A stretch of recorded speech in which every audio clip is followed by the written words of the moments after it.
तो जो main leader है उन लोगों का नंबर कल से पूरा बंद है।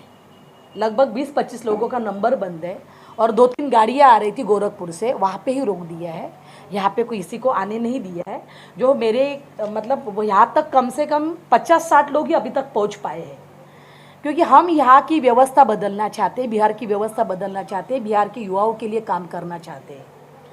लेकिन मेरा परमिशन उन्होंने कैंसिल किया, लेकिन फिर भी मेरा आंदोलन तो रुकने वाला है ही नहीं है। मैं 23 मार्च में वहाँ पर जाऊँगी और वहाँ पर मेरा आंदोलन चालू करूँगी, भितरवा आश्रम के बाहर। एसडीएम सर का मुझे कॉल आया था, उन्होंने बोला कि आप मैडम आंदोलन मत कीजिए, नहीं तो आपके ऊपर कार्रवाई होगी करके। तो मैंने उनको ये बोला कि सर आपका काम है, आप कीजिए, मेरा काम मुझे करने दीजिए। अगर कल पुलिस मुझे अरेस्ट करती है तो ये मेरा आंदोलन पुलिस स्टेशन में ही चलता रहेगा, आंदोलन मेरा ख़त्म नहीं होगा, जेल से ही मेरा आंदोलन चालू रहेगा। और मुझे बताना है, हम ये इलेक्ट्रिसिटी परमिशन का लिया, वहाँ पर हम लोगों ने पैसा भी भरा, फिर उसके बाद उन्होंने परमिशन दिया, आपके कॉपी दिया है जो उस पर लगाया हुआ है, और फिर वापस परमिशन कैंसिल भी किया है।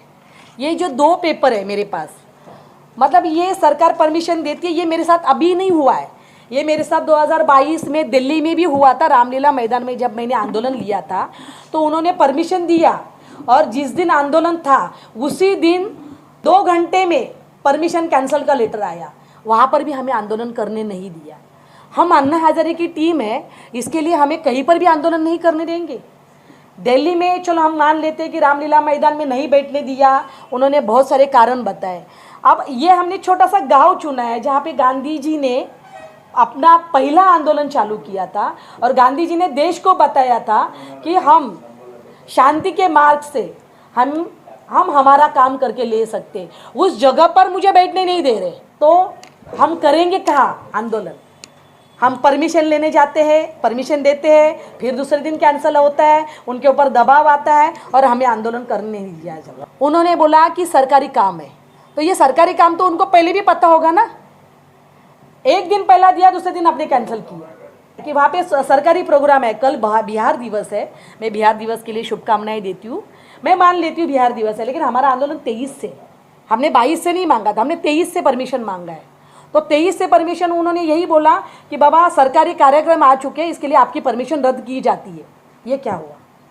मतलब हम इतने बाहर से आए, इतने दूर से आए हुए हैं, और इतना आने के बाद आज इतने 50-60 लोग आज आए हुए हैं और 200 लोग आने वाले हैं। कुछ लोगों को गाड़ी गोरखपुर के बॉर्डर पर रोका हुआ है, वहाँ पे आने नहीं दे रहे, क्योंकि वो गाड़ी पर अन्ना हजारे का बैनर लगा हुआ है। मुझे लगता है कि ये सब अगर सरकार ऐसे कर रही है तो ये सही नहीं है, लेकिन ठीक है, सरकार को जो करना है सरकार करे, और हमें जो करना है वो हम करेंगे। अनशन, हाँ अनशन करना चाहती हूँ।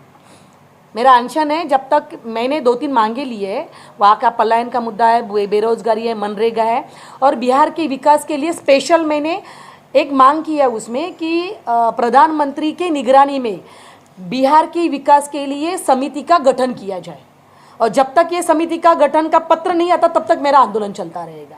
सबको आवेदन दिया है, मुख्यमंत्री से लेके प्रधानमंत्री तक, गृह मंत्री तक, सचिव तक, सबको हमने पत्र दे दिया है। ऐसा किसी को नहीं छोड़ा है कि हमने पत्र नहीं दिया। पत्र व्यवहार 1 महीना पहले ही हमारा सब हो चुका था। सब परमिशन देने के बाद अब सब जब हमने सब व्यवस्था कर ली है, तो आखिरी मोमेंट पे कल शाम को हमें मेल आया कि आपके जो है परमिशन कैंसिल की जाती है, तो आप कोई और डेट निर्धारित कीजिए कल को जब आप करना चाहते हैं। अब हमारे कार्यकर्ता देश भर से पहुँच चुके हैं, बैनर छप चुके हैं, सब कुछ। अभी सरकारी विभाग में हमने इलेक्ट्रिसिटी कनेक्शन लिया है, उसका भी हमने 9,000 रुपये भरा है।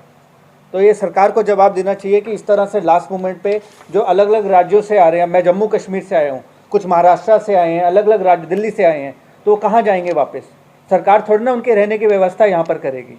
मैंने एसडीएम से बात भी किया, उनको हमने इतना भी बोला कि हमारे जो 200 कार्यकर्ता आए हुए हैं तो उनको होटल में रोकना हमारे लिए पॉसिबल नहीं है, क्योंकि हम किसी से चंदा लेते नहीं है। अन्ना हजारे ने किसी से चंदा लिया नहीं है, जो कार्यकर्ता है वही जो देता है 200-500 रुपया है, उसी के ऊपर हम लोगों का काम चलता है।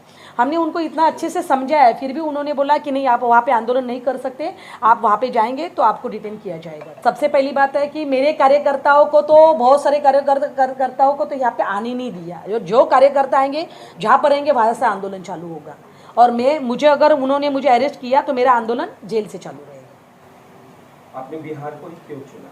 मैंने कहा आपको सर, बिहार तो देश के तो बाहर है ही नहीं है, और बिहार भी मेरी धरती है, क्योंकि ये देश में है ना राज्य। मैं महाराष्ट्र की हूँ, मुझे लगता है कि बिहार भी मेरे महाराष्ट्र जैसे होना चाहिए। आज बिहार का कोई युवा अगर बाहर जाता है, 8-10 हज़ार के ऊपर काम करता है, तो आप ये सोचिए कि आज ये बिहार में इतनी अवस्था क्यों। आज बिहार में गांधी, आज यहाँ पे गांधी की कर्मभूमि रही है, यहाँ पे बहुत महान लोग आके गए, तो इतनी दशा बिहार की क्यों हुई है। अरे राजनेताओं की इच्छा शक्ति कम होने के कारण अगर आज ये हुआ है, तो इसके लिए बदलने का काम समाज का और हमारा है, आपका भी काम है। देखिए, जो मैं काम कर रही हूँ वही आप भी काम कर रहे हैं। दमन जैसे हम लोगों का हो रहा है, वैसे आपका भी दमन हो रहा है। मुझे लगता है कि आपको और हमको मिलके एक साथ मिलके काम करना चाहिए। देखिए, पत्रकार लोग भी एक चौथा स्तंभ है जो समाज को न्याय देता है। अगर पत्रकार और आंदोलनकारी अगर एक होकर अगर काम करने लगे तो इस देश में जल्दी से जल्दी सुधार हो सकता है।